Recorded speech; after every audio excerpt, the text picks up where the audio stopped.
And today I want to dedicate this 30 or less minutes to talk about frequently coached questions. So, questions that I coach my humanitarians on very frequently, and how do I coach them? And I group them into three broad topics. And I want to share examples of what the situations are and how I coach them and where they come to, because as you probably have been seeing a lot of the celebrations that I've been having with my amazing humanitarians, that I just feel like that I want to spread to more people who can use coaching and coaching tools to create amazing results, and results that we've been creating with my clients. You've been seeing some of them starting a relationship that they thought was not possible, starting a new career, transitioning to a new sector, a different sector, or starting their own businesses,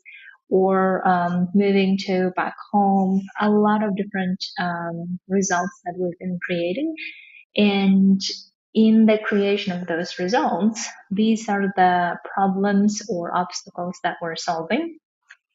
And then also, I want to talk to you about how we're solving them, right? So you can see for yourself how this is possible for you to whatever you're wanting to go for. So the first category of questions that I coach people on, that is the most common, which is obstacles, which is objections or obstacles, whichever the way you call them. And the objections or these obstacles come in the form of it will not work. No one is really doing this. The people who are doing this are very extraordinary or smart or intelligent. I'm not that. Or I'm too afraid to do this. What if it will not work? What if I will fail at everything? What if all of this will crash in front of my eyes and it will all burn? Right? So these are the obstacles that we believe are in front of us in order to go to what we want to go for, right? The transitioning that we want to go for.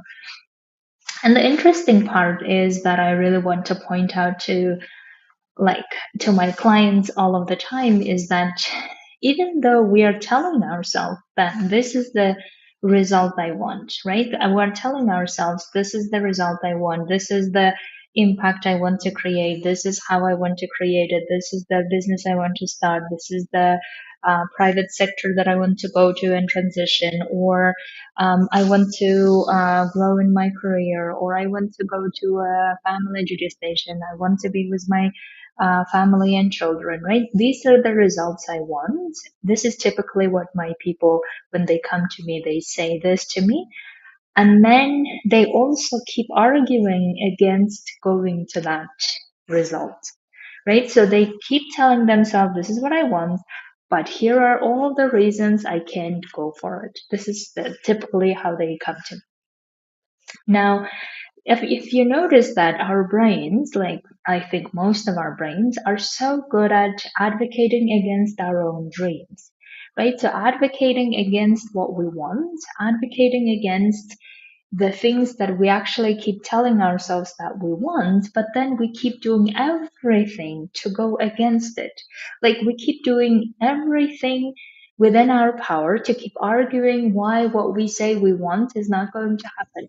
And because we keep arguing against it and keep creating a lot of evidence for how what we want is not going to work, and therefore we create more of the fear how all of what we want is not going to work. And therefore we don't even believe anyone who's telling that it's possible. We don't really believe ourselves that we can do this. And we don't really believe our dreams that this is possible for us, that we are actually capable of creating what we want. Right? So does that sound familiar? And the coaching tools that I use to get you not only seeing for yourself how you are advocating against what you're saying that you want, right? So if you really truly want this, then why do you keep advocating against going for what you want? This is one of the big ways that I can reflect back to you how you keep creating your own obstacles or using other external obstacles as a reason, like competition is fierce, or there are so many people who are doing this. Why would my project will be successful? Or I don't think I'm actually really good at this. I am actually not good at selling, or I am actually not good at interview or going to the interview, or whatever it is that you keep using those as reason not to go for what you want.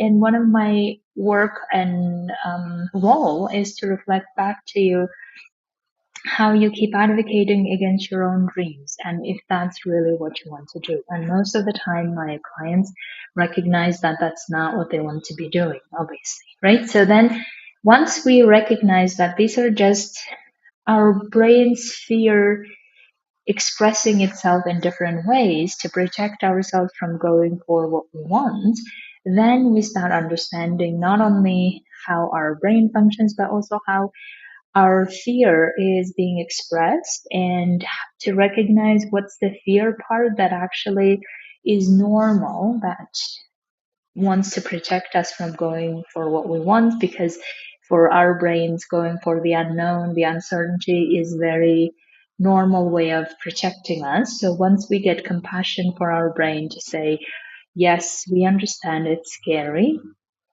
but at the same time, the goals that we want are really important that we actually want to go for. And therefore, we learn how to deal with that fear and then keep building the case for how this will work, whatever we want to go for. We keep building the case for how we're capable of going for what we want and actually making the steps, implementing things so we go towards what we want, right? So therefore, my other goal is help you build this case for yourself as to how you are capable and using the evidence from the past, from whatever you already have done, to build your case to how you can actually advocate for going for what you want and making it work. And the other goal that I have that I really want for you to know is that I really want you to not be the victim of your current circumstances. I don't want you to be victim of your current like fears that you keep going against it, right? So therefore, as a coach, I really help you then to get to not only recognize that you are in that moment when you keep using and advocating against your own dreams, you are not only sabotaging your own dreams, but also you keep feeling like a victim of your own emotions. And that doesn't need to be that way. And therefore, my role is not only reflect back to you how you're undermining your own abilities and capacity, but also keep letting you know that you might be trying to like you might be using your emotions to be a victim of your emotions and how you don't need to be, and instead keep building the case for how you can go for what you really want to and make that work, right? And also exploring all the ways of how you will go through failures and setbacks and how you get up and go to what you want to go for. So this is, I would say, the biggest coaching that I do, I think, is on obstacles and on um, objections. And when we do that, I have a client, for instance, we worked on her objection of how in her 40s, creating a new relationship after having finished the old relationship, creating a new one will not work, and especially with someone that she really could fall in love. And then addressing all of those objections made her realize that she was telling me that she removed a lot of the internal conflicts and then went back to feeling so much aligned. And then once she felt so much aligned, then she started allowing herself, like giving herself a permission to start exploring different relationships, start going on dates. And then now she's dating someone and thinking about a family together. So you can see that as soon as we start not only addressing our objections, but also addressing our objections or even obstacles in the way that makes us feel powerful instead of just like closing down, hiding from them, and believing that if we just don't go for our dreams, then we just will be fine. But then we also know that staying where we are, where we don't want to, or keep like yearning for the dreams that we really want, but keep telling ourselves that we can't go for it and keep limiting ourselves, will not really help us enjoy our current life either, because we'll be feeling disempowered, we'll be feeling powerless, basically, right? We'll be feeling like stuck, we'll be feeling trapped, we'll be feeling like we don't really want to be here, and at the same time keep wanting something else, and then just keep feeling torn. This is a situation that many of us don't want to be in. This is this like instability that we really don't want to be in. Yet even though we may have stability like externally with our contract, with our jobs, but when we keep having this torn feeling of I can't be here and I can't be there, and then just like not really fully living our lives, that's, I think, makes us exhausted most of the time, tired, and not having energy, and not really enjoying our life. So, therefore, addressing the first topic, that is objections or obstacles that you keep having in your own head, keep creating a lot of emotions of resistance, a lot of emotions of fear or doubt. All of this keep just making you feel torn between being here and not really being here, and wanting to go there and not really going for there, and therefore takes up a lot of your time and energy that you could be using to actually building your case for whichever the direction you want to, and then building your case of how capable and able you are, and then going for it. So that's the first one, right? The second topic that I coach a lot my clients on, that is self concept. And I think this is a topic that I have coached on, like, I don't know, hundreds by now. And by self concept, I really mean our opinion of ourselves, right? How do we see ourselves? And oftentimes, I have amazing clients who are even in very high positions in the organizations. They are in the like senior management level, even higher. Even in those places, one might think that wow, their confidence must be so high, or they must just know how great they are, right? We admire them. We think of them like I want to be that person. But when I coach them, a lot of the times they have a lot of doubts about their capabilities. They have doubts about them being even leaders. They have doubts about how they're actually good at delegating. They have doubts about how they can actually go to get the secure the next position. They have a lot of doubts about themselves, or they don't really feel like they are good at this. They just feel like they're just going through the motion of going from one thing to another. There are certain things they're very proud of having done it, but at the same time they keep entertaining a lot of the doubts about themselves. And that's why I was doing the reel the other day as to how we can actually start doubting your self doubts, right? Because doubting ourselves, I believe, is just a habitual societal programming that we have learned from a lot of other adults as we were growing up, or maybe from other peers, from other people. And then we just like took it for granted that this is just how it should be. That if we don't doubt ourselves, then we're doing something wrong, that we are not being humble, that we are not being self critical. And we, God forbid, we should be self critical, right? And while that might be good and all, that we want to be self critical of what we're doing well and what we're not doing well, maybe we are not treating someone well, so we should learn. Absolutely. And I'm not saying don't do that. But if you notice that a lot of the self doubt that comes, at least my clients who tell me, is that self doubt is around the realities that already exist, but they don't want to recognize it. They don't want to accept it. This is who they are. They are already leaders. They are already amazing managers. They are already decision makers. They are already contributing as senior member of that management team in the organization. And they're not recognizing the reality that they're living in. And that's the part that I find very pity, because as long as we don't recognize of all the achievements that we have created, of all the amazing results that we have created with our teams, with our work, if we don't do that, we just keep being in the negating and ignoring whatever we have done in the past. And therefore, the more we ignore what we have done, the more we ignore how senior we are, how we're already a leader, the more we ignore it, the more we keep craving for something that we don't even know what, or we keep fearing going for the higher positions where we could maybe make more impact. We keep fearing for that because we just don't recognize of all the things that we have achieved and all the things we have created. Right. So therefore, my work with them when I coach them is I really get them first to recognize of all the things that they are actually good at. They're actually like, we even coach on how they're already senior and how they, or why they're not recognizing they're already senior. They're already a leader. They're already a great decision maker. Excuse me.